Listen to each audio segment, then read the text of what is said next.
Have you ever wondered where true power really comes from? Is it found in a crown, or maybe in the path of the smallest creature? Let me tell you a story about an ant and a king. It's a pretty big question, right? What could a tiny ant possibly teach a mighty king? Well, the answer might just change how you see everything. So our story starts with the ground literally shaking from the march of a massive army.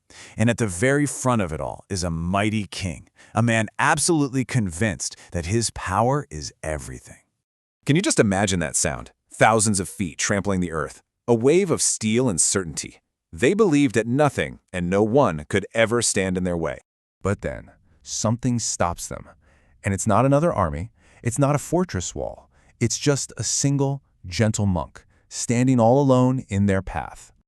He has no sword, no shield. He just simply raises his hand, a quiet, still gesture against this whole tide of force.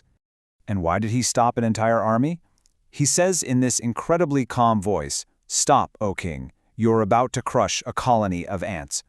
Now the king, he thinks this has to be a joke. But what the monk says next isn't just going to change the king's mind, it's going to change his entire world. The king just throws his head back and laughs. I mean, to him, this is absurd. They're just ants, he scoffs. Why on earth should a king like me care about something so small? But the monk doesn't argue. He just smiles and speaks the words that will echo in the king's heart forever. He says, "Every soul, whether in the body of a king or an ant, carries the same divine light." And just like that, the king's laughter gets caught in his throat. Those words, they land. And for the first time, he doesn't see the world from high up on his throne. He actually looks down at his own feet.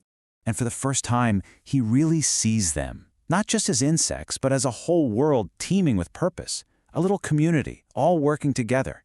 He sees that divine light the monk was talking about, and in that one moment, he orders his whole army to find another path.